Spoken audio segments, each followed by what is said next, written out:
Started ना sir recording? Yes sir. Okay sir. अच्छा, एक चीज मुझे कंफर्म कर पाओगे सर कि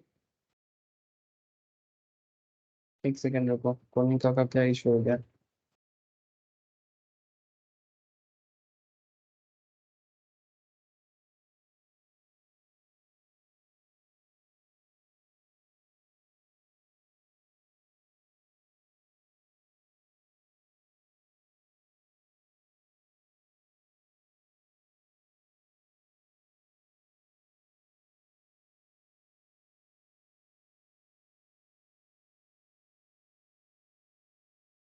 अच्छा, मुझे एक चीज थोड़ा कंफर्म करो कि हम लोग पीजीबीपी में कौन सा सेक्शन तक क्लास में डिस्कस कर चुके थे, बिकॉज लास्ट वीक थोड़ा मेरा फीवर के कारण मैं नहीं ले पाया था। तो शहनवाज मुझे बता पाओगे सर?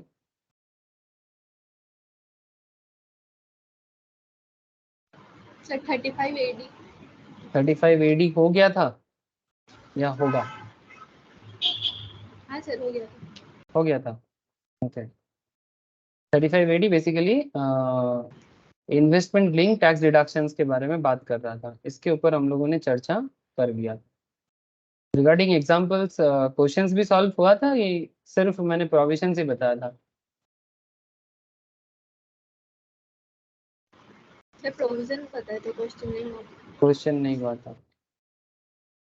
ओके सर, मैं कोशिश करता हूँ कि आज अगर कुछ क्वेश्चंस हो जाए तो भी अच्छा रहेगा, या फिर मैं देखता हूँ कुछ प्रोविजंस बता के फिर एक साथ क्वेश्चंस भी करवा दूंगा।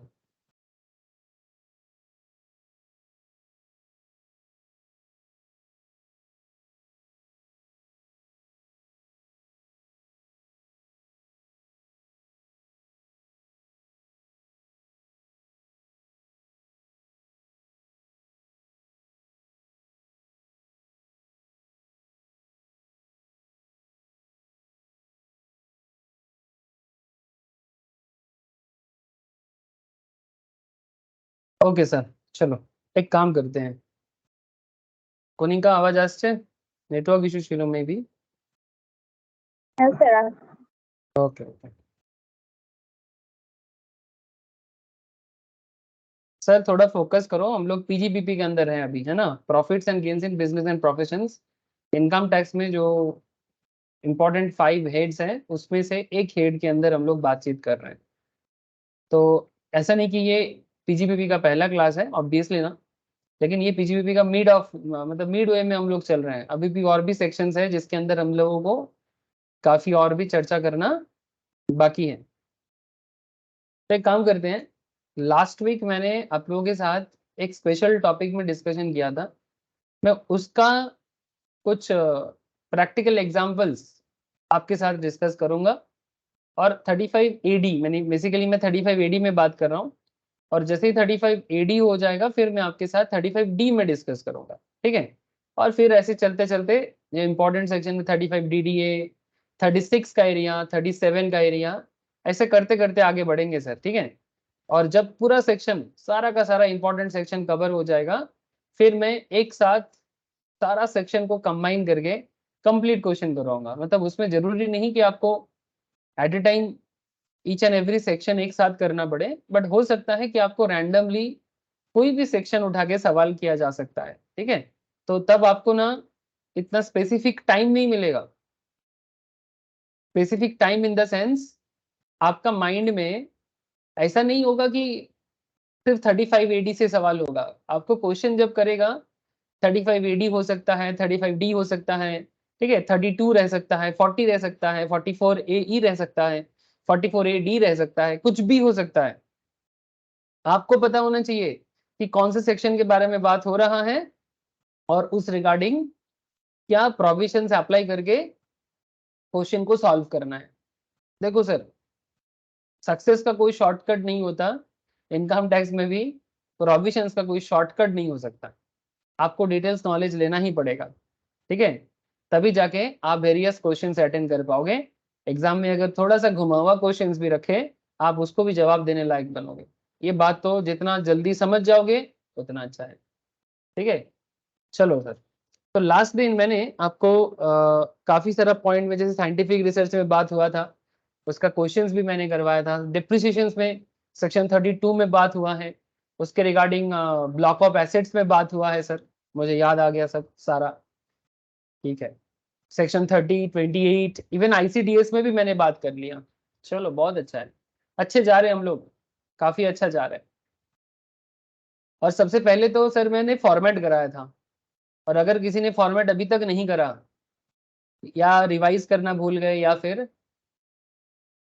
अभी भी स्टार्टिंग से ही नहीं हो पाया, उनको मैं यही बोलूंगा कि आप लोग जरूर एक बार स्टार्टिंग लेक्चर्स, जहाँ पर PGBP का जो स्टैंडर्ड कॉन्सेप्ट है कि कैसे PL को रेक्टिफाई किया जाता है ना, वो वाला डिस्कशन हुआ है सर, उसमें आपको काफी आइडिया मिलेगा। और अभी तो हम लोग मतलब डिटेल्स चर्चा नहीं कर रहे हैं, स्पेसिफिक सेक्शन वाइज चर्चा कर रहे हैं। बड़ा है चैप्टर, ठीक है, चैप्टर बड़ा है सर, माइंड बना के चलो। 35 AD का मैं एक बार याद करा देता हूँ आपको, एक बार रिवाइज करा देता हूँ सर। क्यों? क्योंकि एक केस लॉ करना है, मैंने एक क्वेश्चन करना है सर। 35 AD हमें इन्वेस्टमेंट लिंक टैक्स डिडक्शंस के बारे में बात करता है। मैंने as a businessman, as a business person, मैंने एज ए बिजनेस SSC, जो भी बोलो आप, SSC मैंने जिनका टैक्स कैलकुलेशंस होते हैं उन्हें SSC कहा जाता है। अब एक टैक्स SSC जिसका टैक्स कैलकुलेशंस हो रहा है, मानो कि वो बिजनेस करता है और उनका कुछ investment link tax deductions available है। लेकिन सवाल उठता है सर कि इन्वेस्टमेंट लिंक टैक्स डिडक्शंस कब मिलेगा, क्यों मिलेगा? इसका मैंने ऑलरेडी आपके साथ चर्चा लास्ट वीक किया था, फिर भी मैं एक बार रिपीट कर रहा हूँ। क्यों? क्योंकि क्वेश्चन करना है, याद दिलाना पड़ेगा सर।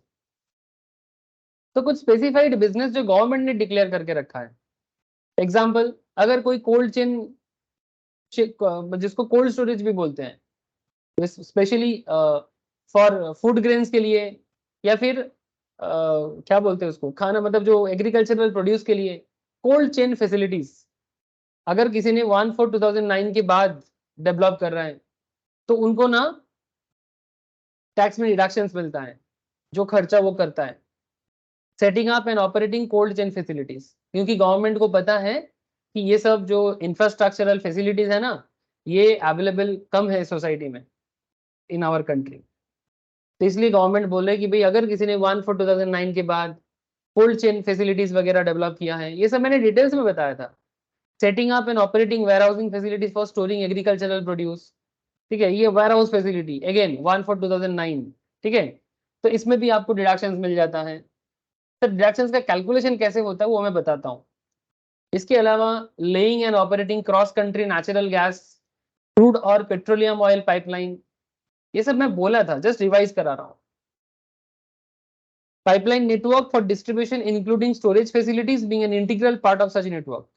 मेन पॉइंट है कि पाइपलाइन के थ्रू से पेट्रोलियम प्रोडक्ट क्रॉस कंट्री, एक देश से दूसरे देश में अगर कोई बिछा रहा है, इंडिया से नेपाल, भूटान, श्रीलंका, ठीक है, इस तरह का, म्यांमार, कहीं भी जा सकते हैं, बांग्लादेश, या फिर अरेबियन नेशन से आ रहा हो, कॉमेंसिंग ऑपरेशन ऑन और आफ्टर 1/4/2007, अगर इस तरह का कोई इन्वेस्टमेंट बिजनेस कर रहे हैं, उसमें भी उनको टैक्स डिडक्शन मिलता है। Building and operating hotel of 2 star और अबव, अगर कोई बिजनेस 2 स्टार से ऊपर का कैटेगरी का होटल बना रहा है एनीवेयर इन इंडिया, जिसका ऑपरेशन 1/4/2010 से स्टार्ट हो रहा है, building and operating hospital anywhere in India, हम सबको पता है सर इंडिया में हॉस्पिटल का कमी है ना, कमी है, बहुत कमी है, जिस हिसाब से पॉपुलेशन है उस हिसाब से हॉस्पिटल भी नहीं है, और अगर हॉस्पिटल है तो फिर डॉक्टर नहीं है। प्रॉब्लम है सर, देश में बहुत प्रॉब्लम है। अभी भी हेल्थ सेक्टर में इंडिया को काफी ग्रो करना है, मतलब सच बोलूं तो कुछ भी नहीं है मेरे हिसाब से, मेरे हिसाब से इन द सेंस आम आदमी के हिसाब से प्रॉपर फैसिलिटीज अवेलेबल नहीं है। गवर्नमेंट को और भी बहुत मेहनत करना चाहिए। हाँ, किसी किसी स्टेट में अच्छा है, बट एक दो स्टेट में अच्छा रहने से पूरा भारत का अच्छा बात नहीं होता है ना। सभी को नॉर्मल हॉस्पिटल फैसिलिटीज के लिए जाना पड़ता है साउथ इंडिया, कोई तमिलनाडु जाते हैं, कोई कोयम्बटूर जाते हैं, कोई चेन्नई जाते हैं, कोई भेलोर जाते हैं, कोई बैंगलोर जाते हैं। क्यों? बाकी देश में लोग नहीं रहते क्या? या बाकी जगह में लोग डॉक्टरी पास नहीं करते? तो कुछ तो सोचना चाहिए। जो भी हो, गवर्नमेंट उसी लिए सोच रहे हैं कि अगर कोई building and operating hospital anywhere in India with at least 100 beds for patients, जिसका ऑपरेशन 1/4/2010 के बाद चालू हुआ हो, ऐसे इन्वेस्टमेंट में भी आपको डिडक्शन अवेलेबल है। Developing and building A housing project under A notified scheme for slum redevelopment. Slum माने बस्ती एरिया में जो रीडेवलपमेंट होता है, उसमें गवर्नमेंट रिहेबिलिटेशन करता है वहाँ के लोगों को। उसके लिए अगर कोई बिल्डिंग या हाउसिंग प्रोजेक्ट में इन्वेस्ट कर रहा है तो गवर्नमेंट का मानना है कि यहाँ पर भी आप इन्वेस्टमेंट लिंक टैक्स डिडक्शंस ले सकते हो। Developing building a housing project under notified scheme of affordable housing, ये स्लम डेवलपमेंट से थोड़ा बेहतर, माने बेहतर in the sense the another category. Affordable housing माने अगर घर का वैल्यूएशन 45 लाख से नीचे है तो उसे अफोर्डेबल हाउसिंग प्रोजेक्ट के अंदर रखा जाता है। सेंट्रल गवर्नमेंट हो या स्टेट गवर्नमेंट का, कहीं पर भी बना हुआ।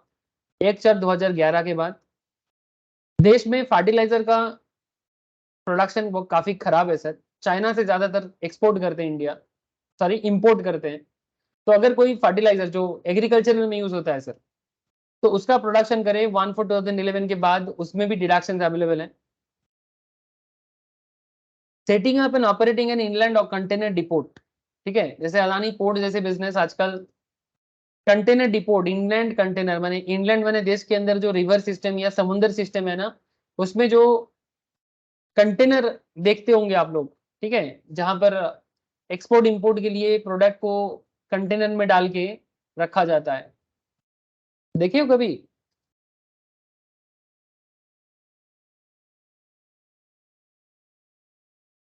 इस तरह का देखने में होता है सर, ऐसा ऐसा है ना। तो ऐसा इंडिया में इस तरह का फैसिलिटीज अभी बढ़ रहा है, बट बहुत बाकी है। अदानी एक बड़ा बिजनेसमैन, आप लोग नाम सुने होंगे, बिजनेस टाइकून। उन्होंने काफी बेहतर काम कर रहे हैं इंडिया का जो एक्सपोर्ट इंपोर्ट लेवल में कंटेनर वगैरह का पर काम कर रहे हैं, ताकि इंडिया कंटेनर के लिए अपना बिजनेस ना बंद करे, ठीक है।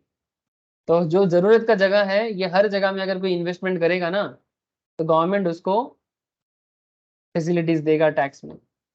इसके अलावा बी कीपिंग माने हनी प्रोडक्शन में काम आता है sir, beekeeping and production of honey and beeswax, ठीक है। इस तरह का जो काम होता है जिसपे से हनी निकलते हैं सर, शहद, बांग्ला में बोलते हैं सर मधु। बांग्ला शहद को क्या बोलते हैं सर? मधु, তাই তো? हाँ नील, बांग्ला की बोले हनी के? मधु बोले, তাই তো? यस सर, मधु बोले। मधु बोले, yes. Beekeeping and production of honey and beeswax, इसका भी अगर कोई 1/4/2012 के बाद से कर रहे हैं, इसे भी टैक्स डिडक्शन अवेलेबल है। Setting up and operating warehousing facility for storage of sugar, चीनी को स्टोर करने के लिए 1/4/12 के बाद अगर कमेंट्स हुआ है। Laying and operating a slurry pipeline for transportation, slurry pipeline माने किसी भी लिक्विड तरह का चीज को पाइपलाइन के थ्रू से, स्पेशली आयरन ओर का लिक्विड, आयरन ओर माने कच्चा लोहा को गला के उसका जो स्लरी है, मतलब लिक्विड स्टेटस को पाइपलाइन के थ्रू से ट्रांसपोर्ट करने के लिए 1/4/2014।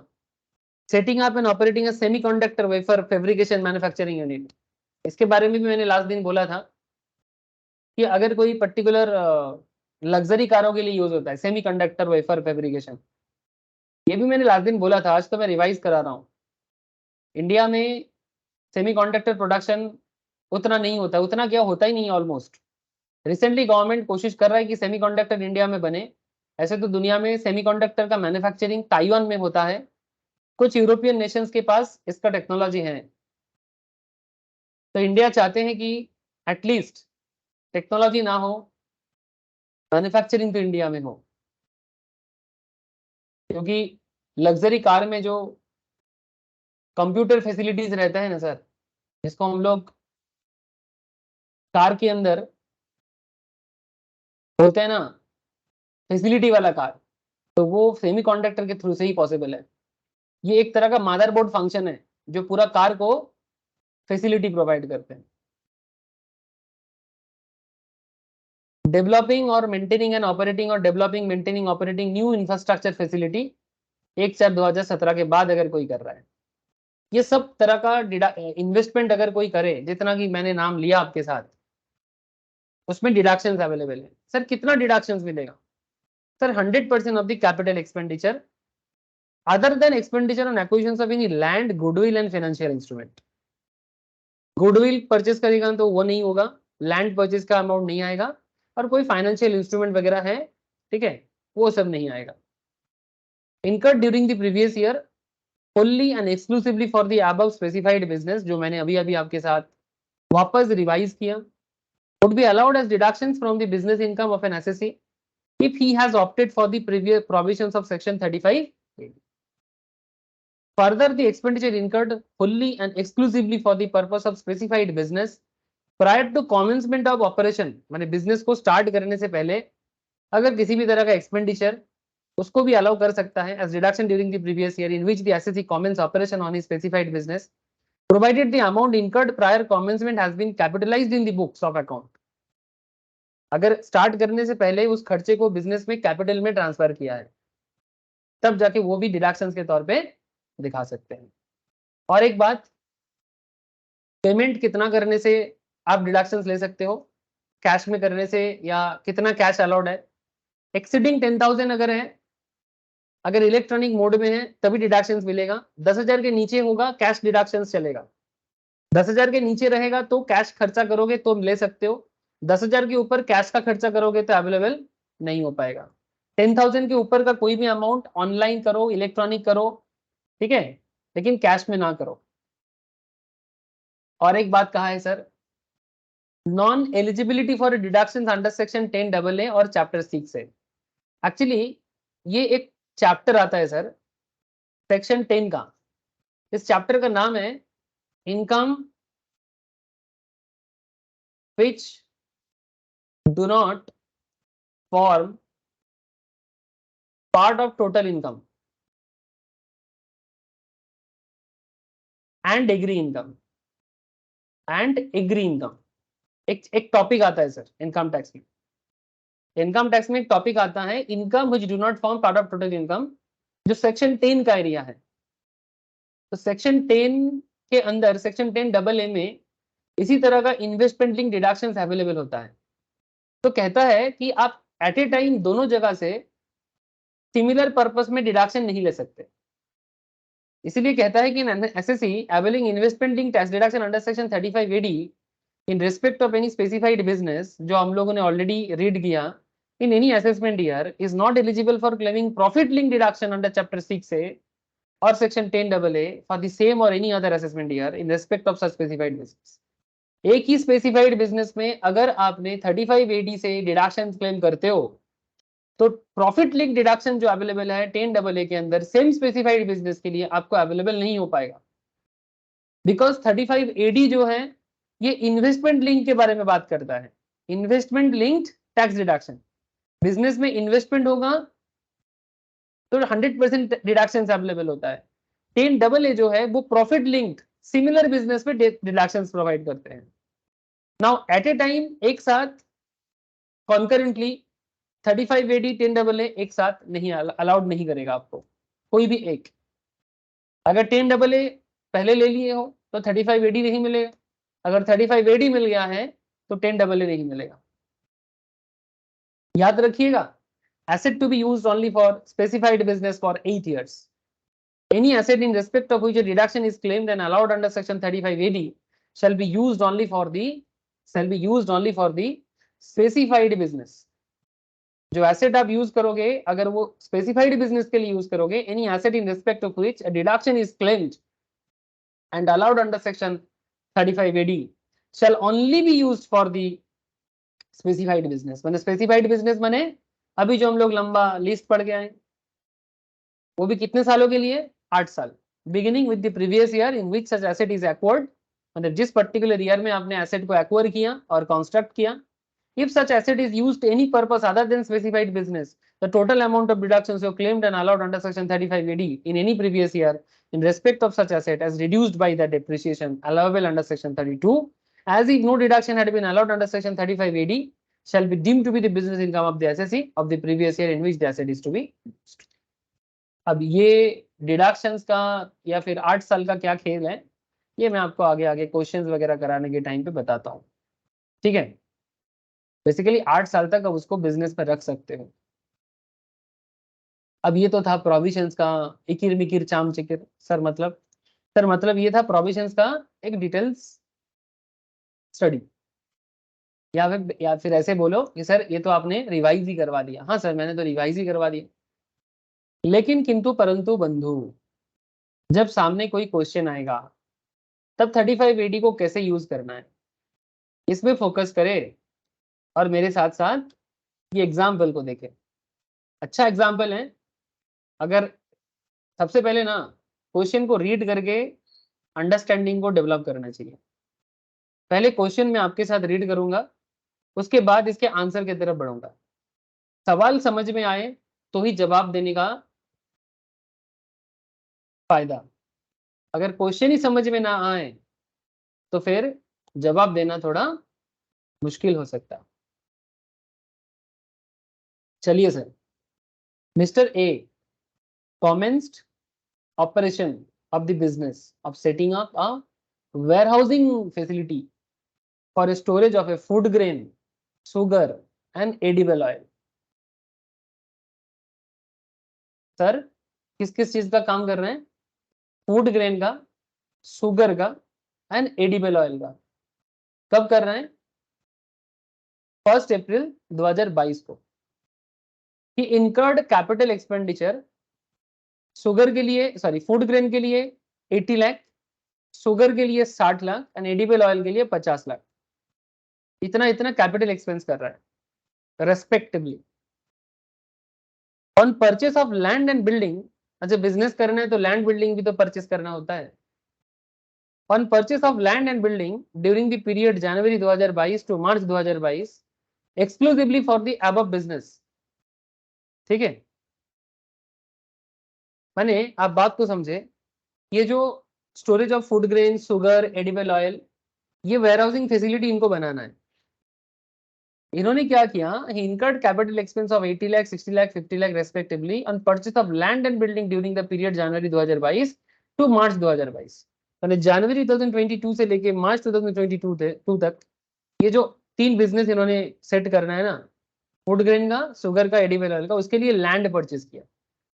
फूड ग्रेन के लिए 80 लाख, शुगर के लिए 60 लाख, एडिबल ऑयल के लिए 50 लाख का लैंड परचेस किया। एंड साथ में ये भी कहता है and capitalize the same in the books of account. कब किया? 1 अप्रैल 2022 को बुक्स ऑफ अकाउंट्स में डाला। The cost of land included in the above figures is 50 lakh. ध्यान से सुनना, ये जो फिगर है ना 80, 60, 50, इसमें कॉस्ट ऑफ लैंड का वैल्यू कितना है वो बता रहा है। The cost of land included in the above figures is 50 lakh in food grain, 40 lakh in sugar and 30 lakh in edible oil respectively during previous year 22-23. He incurred capital expenditure of 20 lakh, 15 lakh, 10 lakh respectively for extension and reconstruction of the building purchased and used exclusively for the above business. Sir ये सब expenditure का हिसाब किताब दिया है, कुछ warehousing के लिए, कुछ लैंड के लिए और कुछ एक्सटेंशन के लिए। सर इससे क्या लेना देना? सर इससे बहुत कुछ लेना देना, इसी से तो पूरा खेल बनेगा। आपको करना क्या है? Compute the income under the head PGBP, profits and gains of business और professions for the assessment year 23-24 and the loss to be carry forward assuming that Mr. A has fulfilled all the conditions specified under section 35AD and wants to claim deduction under section 35AD and has not claimed any deduction under chapter 6A under the heading C, deductions in respect of certain incomes. माने 35 AD जब उन्होंने claim करना है तो income tax में और भी section है जहां पर डिडक्शंस होते हैं, वहां पर ऐसा कुछ क्लेम नहीं कर रहा है। अच्छा, और भी कुछ बातें आपके साथ शेयर किया गया है। क्या शेयर किया गया है sir? The profits from the business of setting up a wearing house facility. ये जो वेयर हाउसिंग फैसिलिटी सेटअप किया ना मिस्टर ए ने, इसमें से प्रॉफिट भी होगा for storage of food grain, sugar and edible oil, तीन चीजें। Before claiming deduction under section 35 AD, 35 AD में डिडक्शन क्लेम करने से पहले एंड 32 सेक्शन 32 में डिप्रिसिएशन देने से पहले, before claiming deduction under section 35 AD and section 32, ये दोनों सेक्शन को यूज करने से पहले असेसमेंट ईयर 23-24 में, माने प्रीवियस ईयर 22-23 में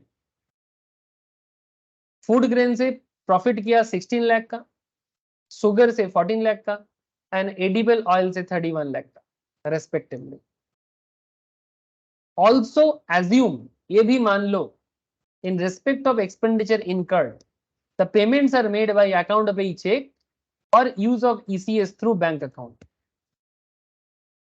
माने सारा खर्चा जो हुआ है वो सब ऑनलाइन हुआ है ना, किसी भी तरह का कैश का यूज यहां पर नहीं हुआ है। इसका मतलब आप डिडक्शंस क्लेम कर सकते हो, क्योंकि 10,000 के ऊपर जो भी अमाउंट खर्चा होता है वो सब कैश में करने से डिडक्शंस अवेलेबल नहीं हो पाता। Yes sir. तो मुझे इतना बताओ सर, क्या आप लोगों को क्वेश्चन समझ में आ गया? हेलो,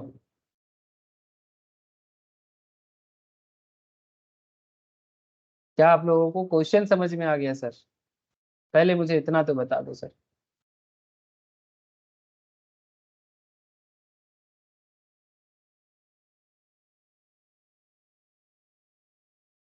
अरे सब चुप क्यों है? अरे बताओ सर, क्वेश्चन समझ में आया कि नहीं? हाँ सर। हाँ सर, लंबा क्वेश्चन है, I understand, but yes sir. इतना भी क्रिटिकल कुछ नहीं है।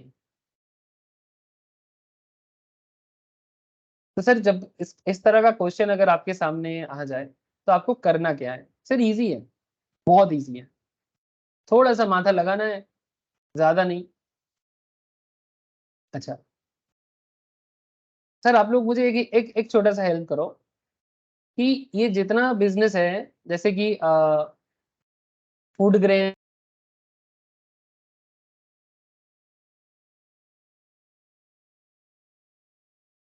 हम लोगों ने जो list of specified business read कर लिया, क्या उसके अंदर ये तीनों बिजनेस के बारे में बताया गया है?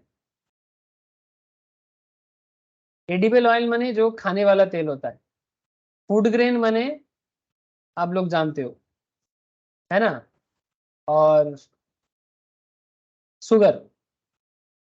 तो मुझे जितना समझ आ रहा है सर, प्रोविजंस पढ़ के, आप लोग भी पढ़े होंगे मेरे साथ साथ, जिसमें मुझे शुगर एंड फूड ग्रेन ये दोनों स्पेसिफाइड बिजनेस कैटेगरी में दिख रहे हैं, है ना। फूड ग्रेन एंड शुगर ये दोनों दिखाई दे रहा है सर, बट एडिबल ऑयल तो मुझे कहीं नहीं दिखा।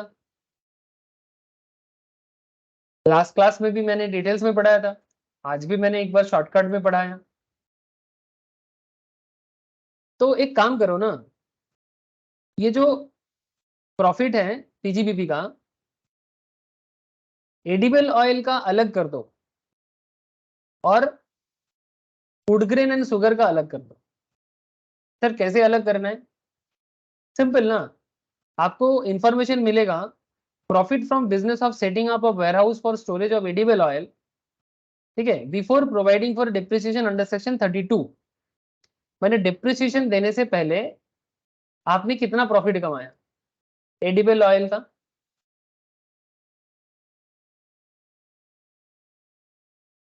प्रॉफिट का हिसाब लास्ट पैरा में ही दिया था, मैंने आपको सबसे लास्ट में प्रॉफिट का ही हिसाब दिखाया कि आपने फूड ग्रेन से 16 लाख कमाया, आपने शुगर से 14 लाख कमाया और एडिबल ऑयल से 31 लाख कमाया। और ये जो भी इनकम है ये डिप्रिसिएशन एंड 35 एडी का इस्तेमाल करने से पहले का है। सो एडिबल ऑयल से आप कितना कमा रहे हो सर? 31 लाख प्रॉफिट, वो भी डिप्रिसिएशन देने से पहले। तो 31 लाख आपका डिप्रिसिएशन देने का पहले का प्रॉफिट है। सर इसमें से अगर डिप्रिसिएशन को हटाया जाए सेक्शन 32 के तहत, कितना डिप्रिसिएशन करोगे?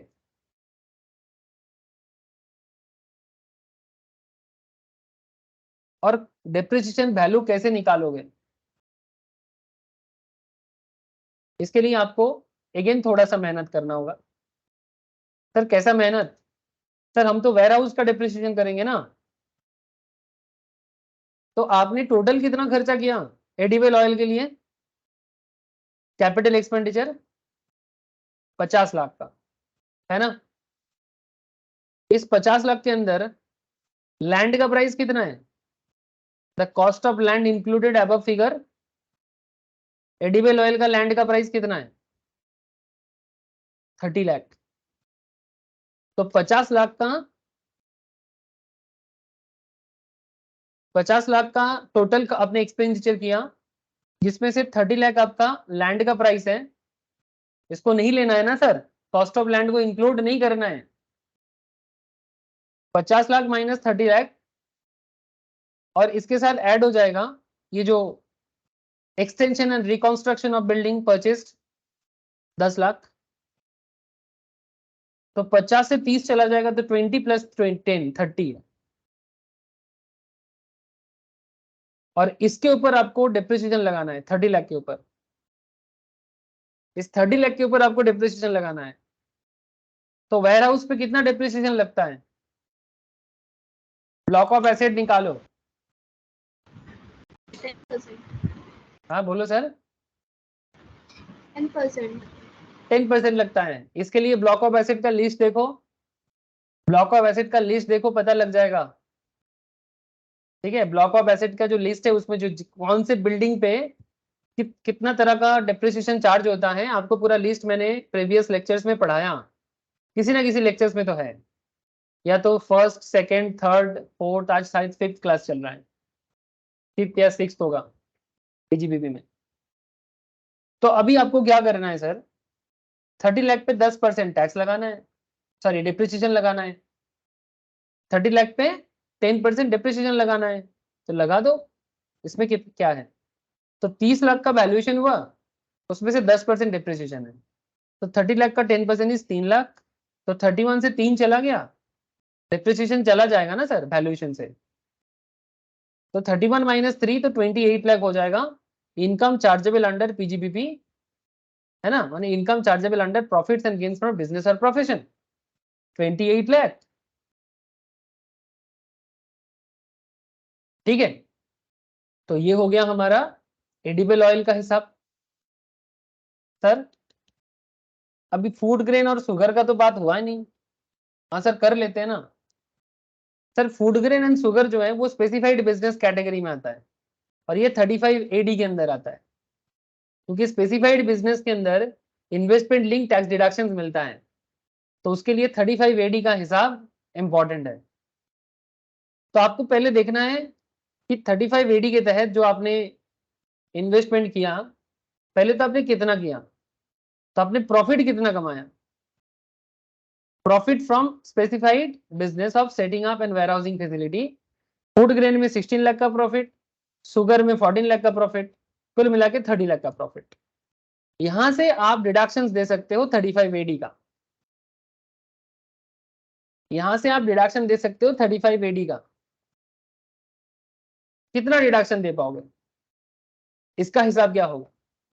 सर इसका भी मैंने आपको प्रोविजंस पढ़ाया कि आप जितना कैपिटल एक्सपेंडिचर करोगे prior to 1/4/2022, prior to commencement of business, basically business start करने से पहले अगर आपने कोई कैपिटल एक्सपेंस किया एंड उसको अपने बुक्स ऑफ अकाउंट्स में कैपिटलाइज भी किया 1/4/22 में, जिसमें से लैंड का प्राइस को एक्सक्लूड करना है, excluding the expenditure incurred on acquisition of land. तो आपने कितना खर्चा किया फूड ग्रेन का एज वेल एज शुगर का? तो फूड ग्रेन में आपने एक्चुअली टोटल खर्चा किया था 80 लाख का, जिसमें आपका लैंड का प्राइस था 50 लाख का। तो 80 लाख टोटल खर्चा में से 50 लाख का लैंड का प्राइस को हटाओ तो आपका आ जाता है 30 लाख। और शुगर के केस में आपने 60 लाख का टोटल खर्चा किया जिसमें से 40 लाख लैंड का खर्चा है, तो आपका हिसाब होगा 20 लाख का। और ये दोनों अमाउंट आप माइनस कर सकते हो। तो लैंड का प्राइस माइनस नहीं होता है ना, तो 30 और इधर 20 50 हो गया। यहां पर आपका capital expenditure income during previous year 22-23 क्या हो जाएगा सर? इधर आपका 16 लाख और इधर आपका 30 लाख और इधर 20 लाख, टोटल कुल मिला के 30 और इधर हो गया 50। ठीक है, 22-23 में आपने कुछ कैपिटल एक्सपेंस किया क्या? और कुछ प्रीवियस ईयर 22-23 में?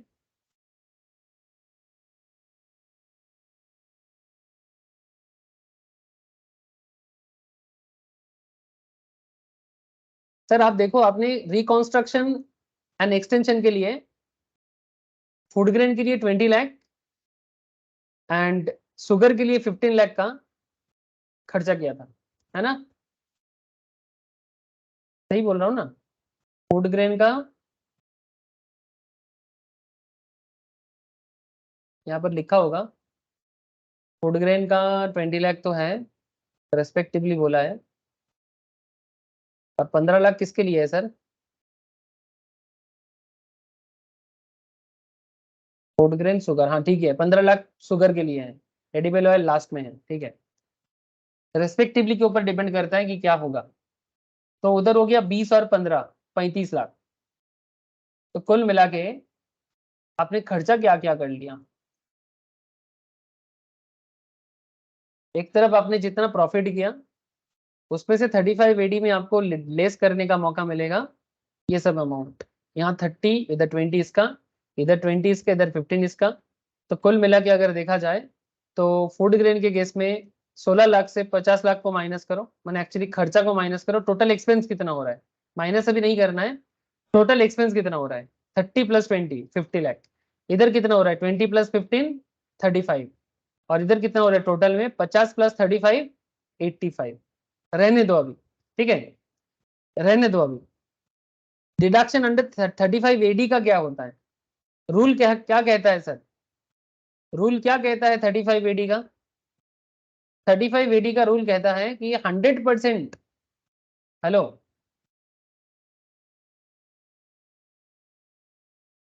क्वांटम ऑफ डिडक्शंस में मैंने आपको बताया 100% of the capital expenditure other than expenditure on acquisition of any land, goodwill और फाइनेंशियल इंस्ट्रूमेंट।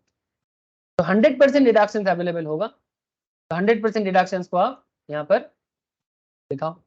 तो जितना आपने 50 लाख 35 लाख 85 लाख कुल मिला के 85 लाख, तो बेसिकली 85 लाख आप डिडक्शंस कर पाओगे capital expense food grain and sugar के केस में, बिकॉज यही दो आपका स्पेसिफाइड है। So total deduction under section 35 AD for assessment year 23-24 is 85 lakh. Loss from the specified business of setting up and operating a warehousing facility after providing for depreciation under section 35 AD to be carry forward as per section 73A। अब आपका profit से ज्यादा खर्चा हुआ है, hello, 16 lakh का profit है, इधर 14 लाख का प्रॉफिट है, लेकिन आपने खर्चा कर लिया 50 और 35 का। तो 16 लाख से 50 लाख माइनस करने के बाद आपका नेगेटिव हो जाएगा, लॉस हो जाएगा 34 लाख का। और उधर आपका 14 लाख से 35 लाख माइनस करने के बाद 21 लाख का लॉस हो जाएगा। कुल मिला के आपका 55 लाख का लॉस हो जाएगा, है ना सर? लॉस समझ में आया कि नहीं? प्लीज टेल मी, ये लॉस समझ में आया कि नहीं सर? बोलो। Tanon, Kanika, Neel, Shalini, I am asking everybody, loss का कैलकुलेशन समझ में आ गया?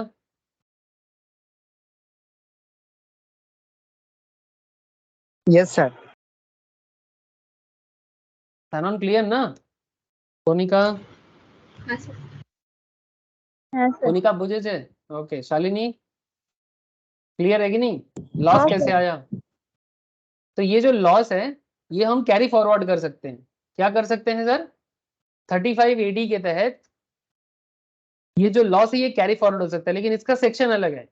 73A पीजीबीपी के अंदर 73 मतलब इनकम टैक्स में 73A के तहत ये लॉस कैरी फॉरवर्ड होता है। एक्चुअली एक सेक्शन आएगा sir, set of and carry forward, ठीक है, जो एक अलग चैप्टर है, उसके अंदर ये सब सेक्शन पढ़ाया जाता है।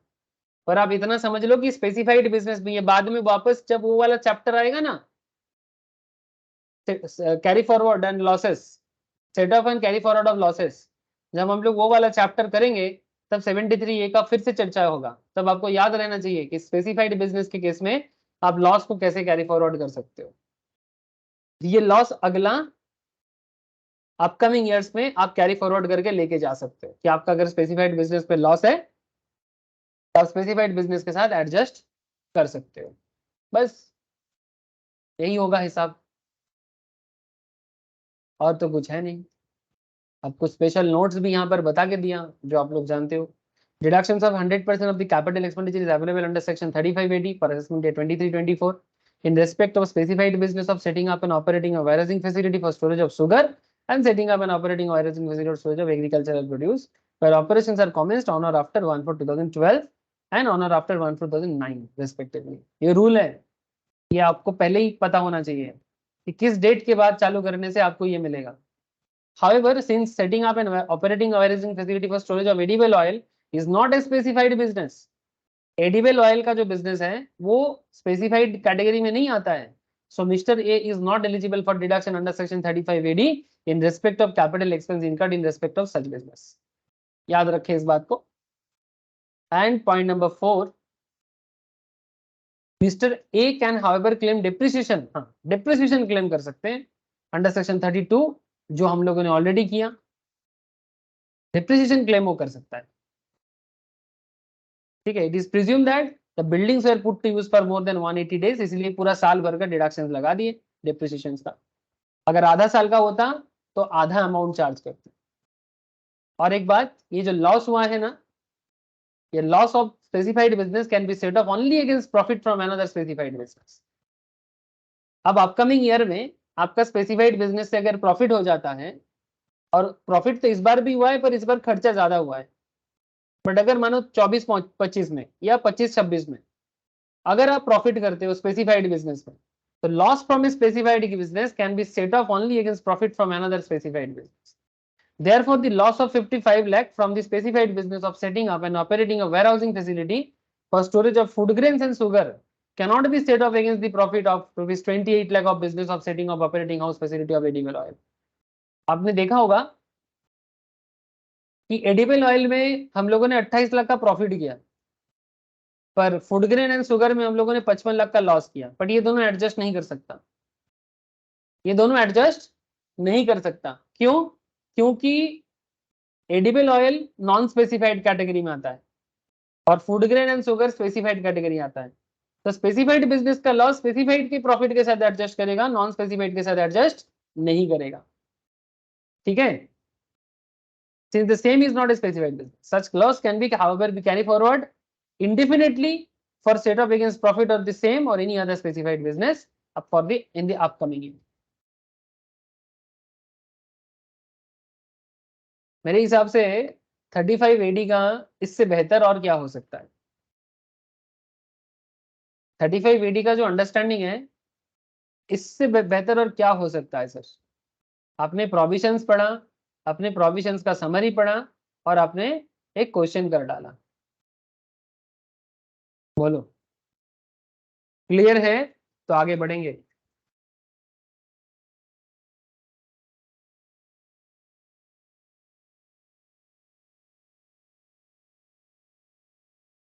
अगर क्लैरिटी है तो फिर आगे बढ़ेंगे सर। बोलो समझ में आया, यस और नो? है सर।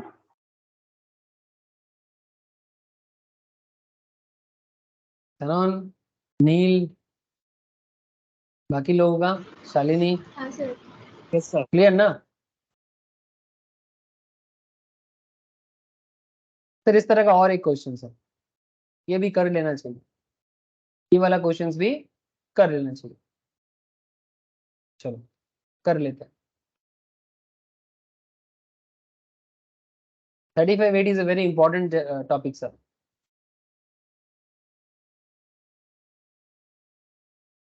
हर टॉपिक इंपॉर्टेंट है, पर सर क्वेश्चन का वैरायटीज हो सकता है, जरूरी नहीं कि 35 AD से सिर्फ फूड ग्रेन शुगर का ही क्वेश्चन करे, और भी तो कितने सारे बिजनेस हैं, आप कुछ भी उठा के सवाल कर सकता है। But if you know the rules, तो अगर थोड़ा बहुत प्रोविजंस का नाम बदल जाए तो आपका जवाब नहीं बदलना चाहिए सर, है ना। टैक्स क्या है, एक rule based calculation sir, rule याद करें तो कैलकुलेशन सही होगा, सिर्फ कैलकुलेशन याद करोगे तो काम नहीं चलेगा। क्यों? क्योंकि कैलकुलेशंस का जो पीछे है ना बैकग्राउंड में ना रूल्स है, प्रोविजंस है, so don't ignore the power of provisions. वो शाहरुख खान का एक मूवी में डायलॉग मारते हैं ना, don't under estimate the power of A common man, उसी तरह का मैं भी यहाँ बोलूंगा कि don't under estimate the power of A provisions. ठीक है, प्रोविजंस का जो पावर है इसको अंडर एस्टिमेट ना करें, इसको जितना रेस्पेक्ट देना है देते रहिए। मिस्टर सूरज, प्रोप्राइटर, अरे वाह, कहाँ का भाई? Commenced operations of the business of a new 3-स्टार होटल इन मदुराई, तमिलनाडु। अरे मदुराई को क्या कहा जाता है? मदुराई टेम्पल सिटी है सर, कभी गए हो आप लोग कोई घूमने? अगर नहीं गए तो जरूर घूम के आना। मदुराई का मीनाक्षी टेम्पल देखोगे ना, देखते रह जाओगे, मजाक नहीं कर रहा सर, देखोगे तो देखते रह जाओगे। ये जो खूबसूरती है और ये जो इसका जो आर्किटेक्ट है ना, आप इमेजिन नहीं कर सकते। ताजमहल क्या चीज है, मैं ताजमहल को छोटा नहीं करना चाहता, but sir seriously you can't imagine. ये मादुराई में है Meenakshi temple. Meenakshi I think most probably Lakshmi ji का है शायद, शायद मीनाक्षी अम्मा टेम्पल साउथ में बताते हैं। कभी अगर मादुराई जाओगे ना तो जरूर विजिट करना सर, ऐसे जो जाता है वो विजिट जरूर करता है, और अगर नहीं किया ना तो क्या देख मतलब क्या क्या मिस कर दिया सर। मंदिर के अंदर देखो, बाहर देखो, ट्रूली भारत को जानना है ना। एक्चुअली नॉर्थ इंडिया तो इन्वेजन के कारण सब खराब हो गया, पर साउथ इंडिया उतना ज्यादा इन्वेजन का मतलब बाहरी जो एनिमी हम लोग इन्वेड किया ना हम लोगों को, नॉर्थ इंडियन का जो टेम्पल्स वगैरह था वो सब तो खत्म कर दिया, बट साउथ में अभी भी है। ठीक है सर, ऐसे मदुराई को दक्षिण भारत का काशी भी कहा जाता है। वहां पर सिर्फ मीनाक्षी टेम्पल ही नहीं और भी मंदिर हैं, बहुत सुंदर सुंदर, जो आपको आश्चर्यचकित कर देगा। सर फिलहाल तो टैक्स पढ़ा दो। ओके सर, आ गए, टैक्स पढ़ने आ गए। मदुराई में होटल बनाओगे सर? चलो बनाते हैं होटल। तो Suraj proprietor commenced operations of the business of a new 3-स्टार होटल इन मदुराई, तमिलनाडु। कब बना रहे sir? 1/4/2022। He incurred capital expenditure of 50 lakh during the period January 2022 to March 2022, माने पीरियड का बात कर, जनवरी 22 से मार्च 22 के बीच में 50 लाख का खर्चा किया exclusively for the above business. अच्छा एक बात बताओ मुझे, 3-स्टार बिजनेस होटल बनाना स्पेसिफाइड कैटेगरी ऑफ बिजनेस में आता है या नॉन स्पेसिफाइड?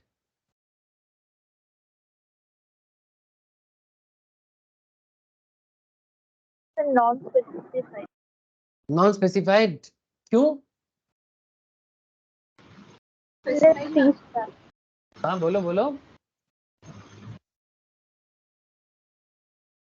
मुझे किसी ने बताया नॉन स्पेसिफाइड और कोई बताया मुझे स्पेसिफाइड, मैं क्या सही मानूं सर, स्पेसिफाइड कि नॉन स्पेसिफाइड?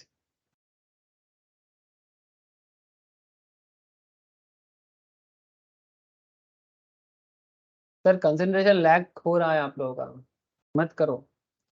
35 AD में हम लोगों ने लिस्ट पढ़ा सर, उस लिस्ट में ये क्या था?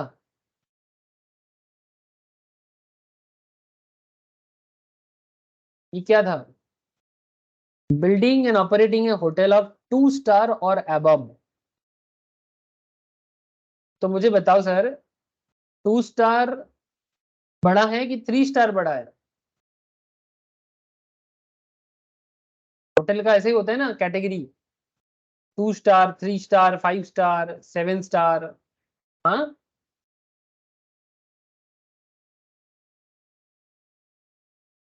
बताओ sir, 3 star hotel specified business category में आएगा कि नॉन स्पेसिफाइड में आएगा? अगर 1/4/2010 के बाद हुआ है तो ही एप्लीकेबल होगा। अगर 1/4/2010 के पहले किसी ने बना लिया तो एप्लीकेबिलिटी नहीं है। एनीवेयर इन इंडिया, भारत में कहीं पर भी बनाओ, कश्मीर से लेके कन्याकुमारी और नागालैंड से लेके गुजरात के कच्चे रण तक, कहीं पर भी बनाओ। अब बताओ,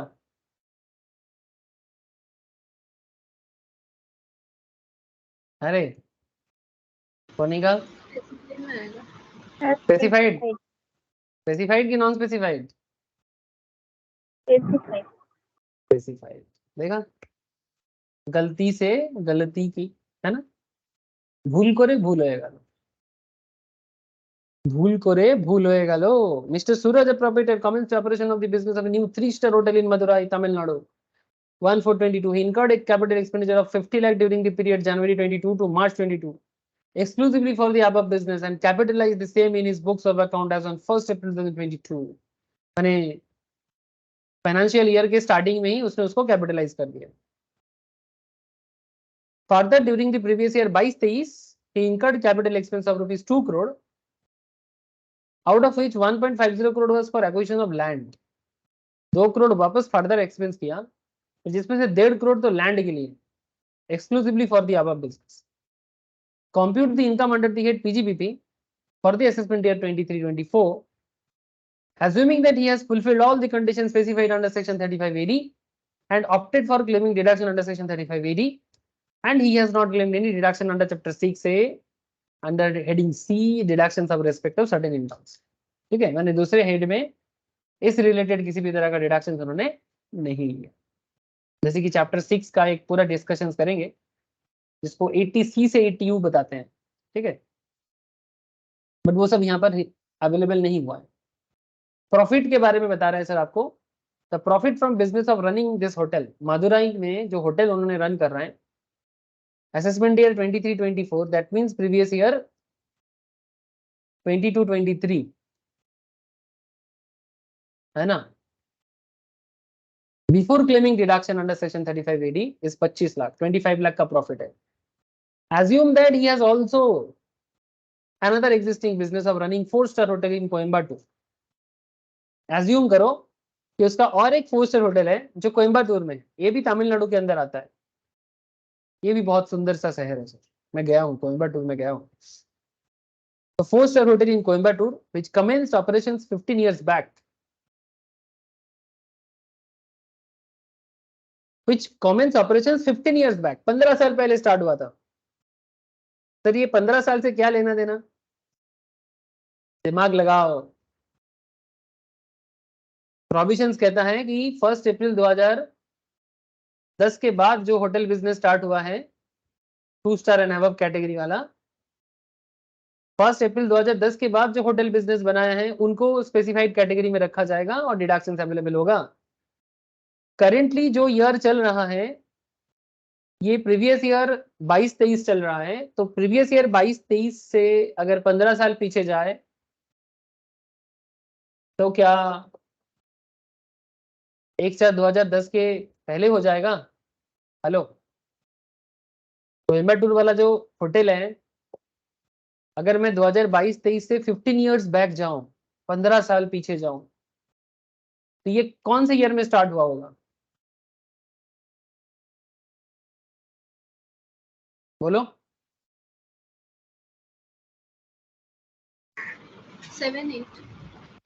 7-8 में। तो अगर कोई बिजनेस 2007 में स्टार्ट हुआ होगा होटल को, तो क्या उसको ये बेनिफिट मिलेगा?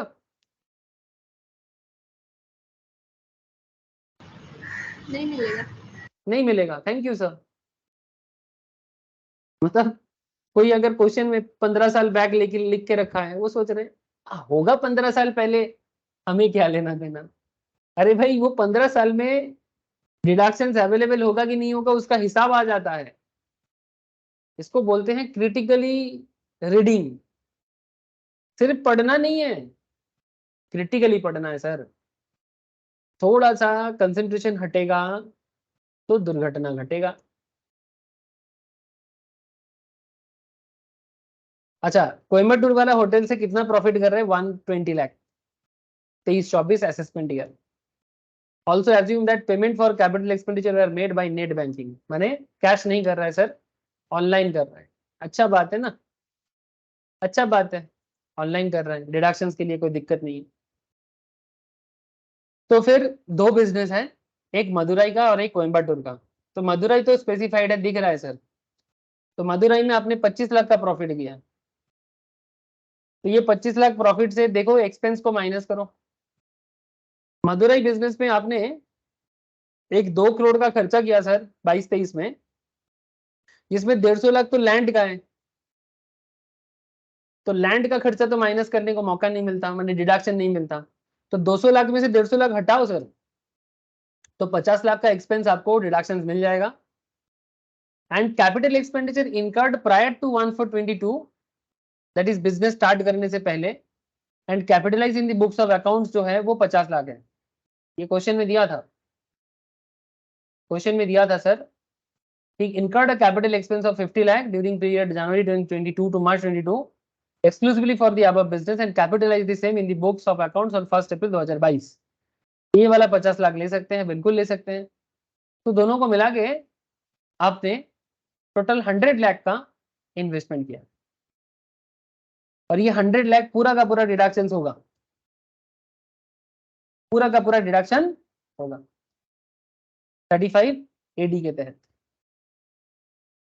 तो आपने लॉस खा गया सर, प्रॉफिट नहीं, आपका लॉस हो गया। तो मतलब टैक्स में सुविधा हो जाएगा, एक्चुअली लॉस में तो टैक्स नहीं लगता ना, बेनिफिट हो जाता है। एक्चुअली ये लॉस अच्छा है बिजनेसमैन की नजर से देखो तो लॉस अच्छा है। तो 25 लाख से 100 लाख माइनस करो, 75 लाख का लॉस हो गया। Profit from the existing business on running a hotel in Coimbatore 120 lakh का है। क्या ये एडजस्ट होगा?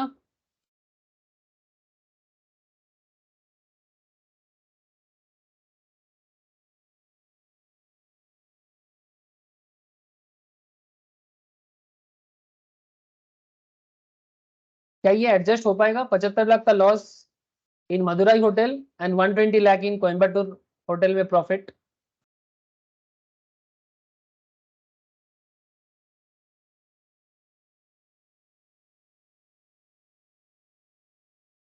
यस सर, एडजस्ट हो जाएगा ना, दोनों ही तो होटल बिजनेस है,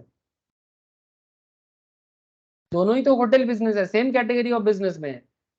दोनों बिजनेस ही स्पेसिफाइड है, लेकिन वो अलग बात कि कोयम्बटूर का बिजनेस पहले स्टार्ट हुआ है, 1/4/2010 का जो करंट हिसाब चल रहा है उससे पहले का है, इसीलिए उसको डिडक्शन नहीं मिलेगा। लेकिन दोनों स्पेसिफाइड कैटेगरी में तो है। कोयम्बटूर 4 स्टार होटल है, मदुराई 3 स्टार होटल है, दिक्कत तो नहीं है ना इसमें? बोलो 75 लाख के साथ 120 लाख को एडजस्ट कर पाएंगे, ये सर नो? क्या दोनों ही स्पेसिफाइड बिजनेस में आता है ना? अच्छा, देखा सर, हिसाब बदल गया ना। पहले पिछले वाला क्वेश्चंस में food grain and sugar specified था, पर एडिबल ऑयल स्पेसिफाइड नहीं था। बट इस क्वेश्चन में मदुराई वाला होटल भी 3 स्टार होटल है जो 2 स्टार से अबव है, कोयम्बटूर वाला होटल 4 स्टार है जो भी 2 स्टार से अबव है, दोनों ही स्पेसिफाइड है। लेकिन कोयम्बटूर वाला होटल टाइम लिमिट के अंदर नहीं है, इसलिए उसमें डिडक्शन अवेलेबल नहीं है। लेकिन दोनों में प्रॉफिट लॉस एडजस्ट होगा। तो 75 लाख का लॉस, 120 लाख का प्रॉफिट, तो आपका प्रॉफिट हो जा रहा है। तो net profit from business after set of losses of specified business against profit of another specified business under section 73A 45। तो ये आपका बिजनेस इनकम 45 लाख हो जाएगा, और इसके ऊपर टैक्स लायबिलिटी देना पड़ेगा।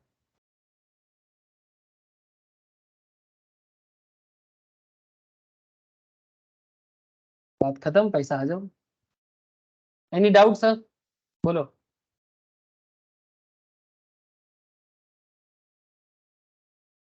मन में कोई शंका है? बोलो सर।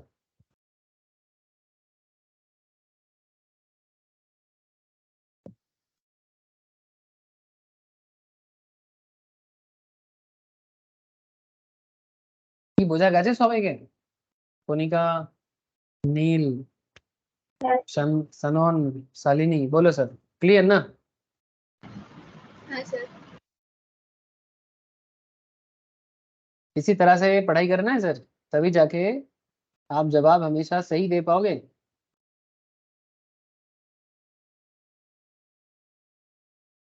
अच्छा, यहाँ पर सेक्शन 35 एडी के लिए कुछ अदर कंडीशंस का मेंशन किया है, मैं एक बार पढ़ा देता हूँ। जैसे other condition content under section 35 AD. Sir क्या अदर कंडीशंस है? सर ऑडिट ऑफ अकाउंट्स के बारे में बात करता है। The reduction shall be allowed to the assessee only if the accounts of the assessee for the relevant previous year have been audited by a chartered accountant in practice and the assessee furnishes the audit report in the prescribed form duly signed and verified by such accountant। Sir माने आप सभी को पता होगा कि हमारे देश में अकाउंटिंग ऑडिट होता है। अकाउंटिंग ऑडिट करने का पावर चार्टर्ड अकाउंटेंट को ही रहता है, जो प्रैक्टिसिंग, जो फार्म चलाते हैं या खुद का अपना सोल प्रोप्राइटरशिप फार्म है या फिर पार्टनरशिप बिजनेस में फार्म है, यानी चार्टर्ड फार्म। तो चार्टर्ड अकाउंटेंट जो फार्म की तरफ से आके ऑडिट करके जाएगा और बता के जाएगा भाई इस बिजनेस का सारा हिसाब किताब सही है, तभी जाके वो डिडक्शन क्लेम कर पाएगा। हाँ सर, नहीं तो नहीं। ये चार्टर्ड का जो ऑडिट है ना, इसी को ऑडिट रिपोर्ट बोलते हैं।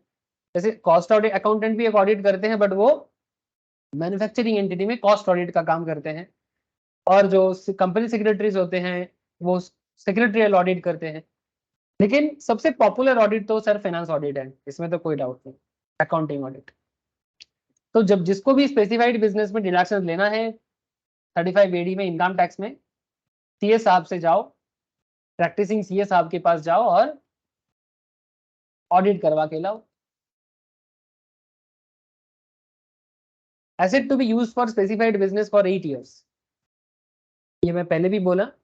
Section 35 AD subsection 7A provides that any asset in respect of which a deduction is claimed, अगर किसी एसेट पे आप डिडक्शंस क्लेम करते हो, and allowed under section 35 AD shall be used only for the specified business, shall be used only for the specified business for a period of 8 years beginning with the previous year in which such asset is acquired or constructed। 8 साल तक आप उस asset को use कर सकते हो। Asset demolished, destroyed, discarded or transferred for which a deduction has been allowed। अगर कोई एसेट डिमोलिश किया गया है, डिस्ट्रॉय किया गया है, डिस्कार्ड किया गया है, मतलब बाद कर दिया गया या ट्रांसफर कर दिया गया और जिसके लिए डिडक्शन अवेलेबल हुआ है, if any asset on which deduction under section 35 had been claimed and allowed is demolished, destroyed, discarded, transferred, the sum received or receivable for the same is chargeable to tax under section 28 of clause 7। This does not take into account a case where asset which deduction under section 35 AD has been claimed used for any purpose other than the specified business by way of a mode other than the specified above। यानी अगर particular कोई asset destroy हो जा रहा है, discard हो जा रहा है, जो कि 35 AD के तहत आप डिडक्शंस ले रहे हो, तो कहना ये चाहते हैं, रूल्स क्या कहते हैं कि अगर कोई भी एसेट 35 AD के तहत डिडक्शंस के अंदर आ रहा है, claimed and allowed, is demolished, destroyed, discarded और ट्रांसफर्ड, जो भी पैसा आपको उसके लिए मिला है, द सम रिसीव्ड और receivable for the same is chargeable to tax, वो आपका सेक्शन 28 के तहत, सेक्शन 28 जो चार्जेबल सेक्शन है उसके अंदर चार्जेबल हो जाएगा। ठीक है, and this does not take into account a case where asset on which deduction of under section 35 AD has been claimed is used for any purpose other than specified business। माने अगर specified business का नहीं है तो ये वाला बात applicable नहीं होगा, ये सिर्फ स्पेसिफाइड बिजनेस के लिए लागू होगा। इसमें और एक पॉइंट बताता है sir, asset used for any other business other than specified business during 8 years। As per section 3580 subsection 7B,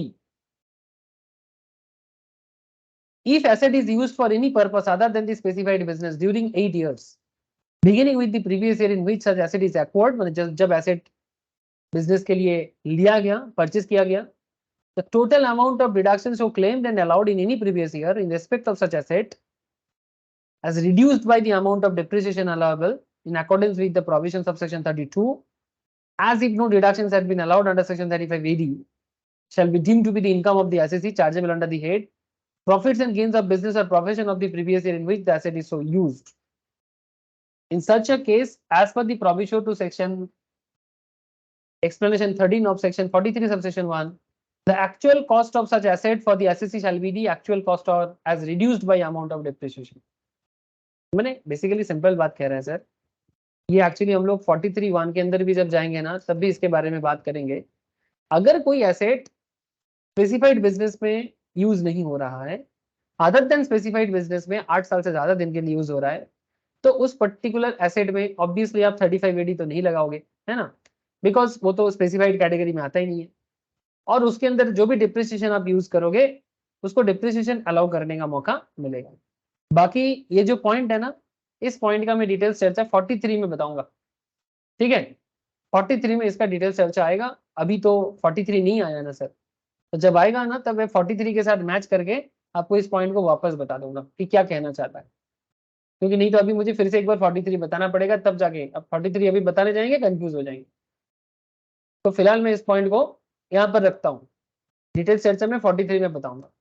However, यहाँ पर एक पॉइंट बोला है, the deeming provision under section 3580 subsection 7B shall not be applicable to a company which has become a sick industrial company. sick माने जो खराब हो गया है, माने इंडस्ट्री का हालत बहुत खराब है, फाइनेंशियली बड़ा वीक जा रहा है. Under section 17 subsection 1 of the sick industrial company special provisions act sick industrial companies act 1985 के तहत during the intervening period of 8 years specified in section 3580 subsection 7 है. यानी जो सिक बिजनेस है उनको इसके अंदर काउंट नहीं किया जाएगा. The dimming provision under section 3580 7B shall not be applicable to a company which has become a sick industrial company under section 71. ठीक है, ये जो 8 साल का पीरियड का जो बात कर रहे हैं ना, ये सिक के लिए काम नहीं करेगा.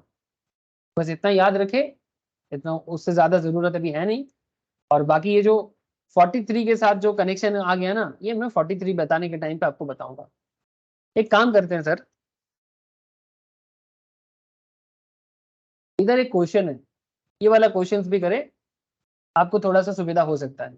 ठीक है, ये जो मैं अभी आपके साथ बातचीत कर रहा था, ये 3580 सबसेक्शन 7B रिलेटेड का, तो इसका आपको आइडिया लग जाएगा. चलो समझ जाएंगे सर, थोड़ा समय दो. मिस्टर अर्नब जो कि एक बिजनेसमैन है जिसके पास 2 यूनिट्स है.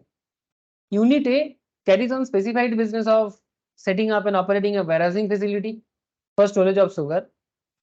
एंड यूनिट बी, अच्छा सुगर का जो वेयरहाउस है वो स्पेसिफाइड है कि नॉन स्पेसिफाइड है? हेलो, शुगर का वेयरहाउस करना स्पेसिफाइड बिजनेस में आता है कि नॉन स्पेसिफाइड में आता है?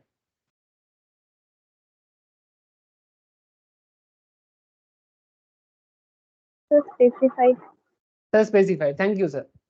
यूनिट बी जो है वो नॉन स्पेसिफाइड है, जो एडिबल ऑयल के लिए है.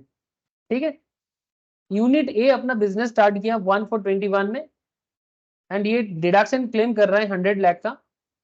Incurred on purchase of 2 building for 50 lakh each. 2 building लिया 50 लाख करके, for operating a warehousing facility for storage of sugar. Sugar के लिए 2 बिल्डिंग ली under section 3580 for assessment year 22-23. However in February 2023 unit A मैंने sugar transferred one of its buildings to unit B. मैंने sugar ने अपना एक building edible oil को दे दिया. मैंने बात समझ रहे हो सर? डिस्कार्डेड, ट्रांसफर, ये बात जो कर रहा. ठीक है, यानी asset use for specified business for 8 years, लेकिन यहाँ पर क्या हो रहा है, वो ट्रांसफर हो रहा है. बिजनेस का एसेट जो है वो ट्रांसफर हो रहा है, उसका पॉइंट आ गया.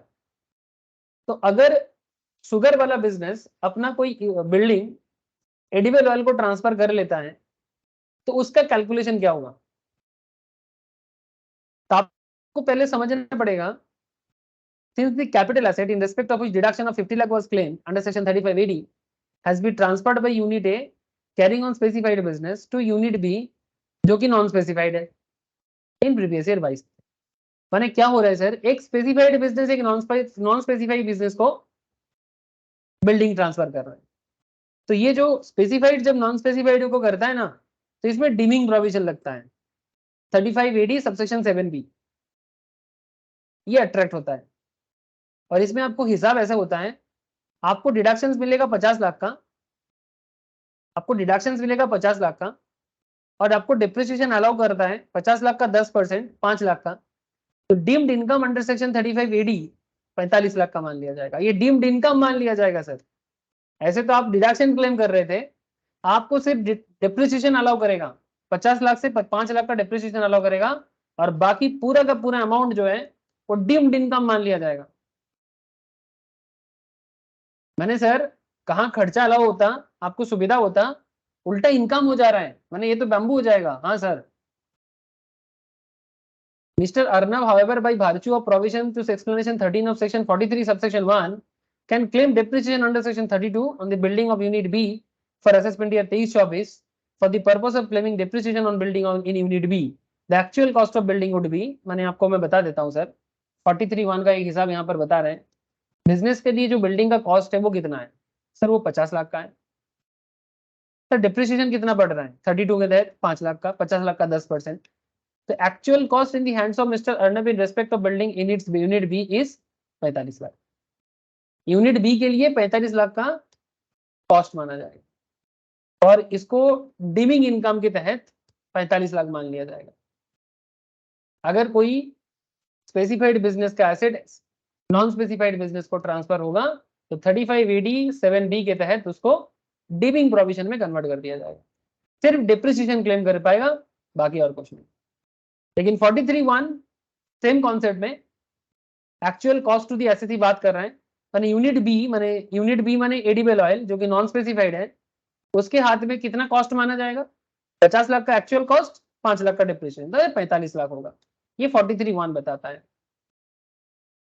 लेकिन 35 AD सबसेक्शन 7B के तहत ये डिमिंग प्रोविजन एप्लीकेबल हो जाएगा, बिकॉज आपने एक स्पेसिफाइड बिजनेस का एसेट को नॉन स्पेसिफाइड बिजनेस में ट्रांसफर किया। अगर ऐसा कोई करता है तो ये वाला हिसाब किताब लग जाएगा। ये सरकार का नियम है भाई, हमें पता करना पड़ेगा। आई होप की बात समझ में आया सर। ये बोझा कैसे की जाए नहीं?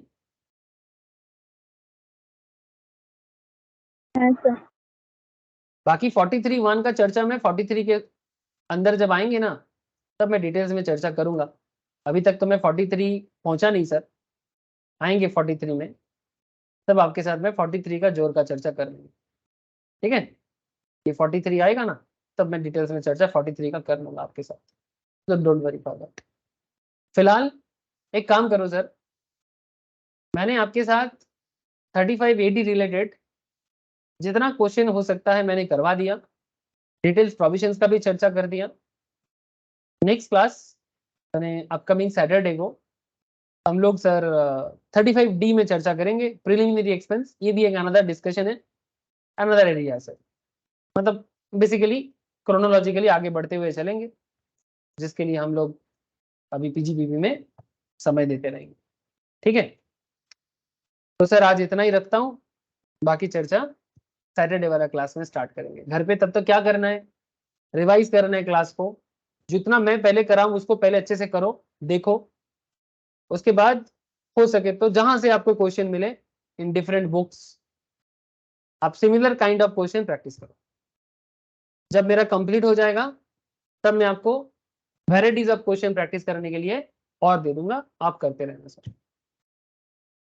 फिलहाल इतना ही है, बाकी चर्चा सैटरडे को करेंगे। ठीक है, तो फिर रखते हैं सर आज। Bye sir.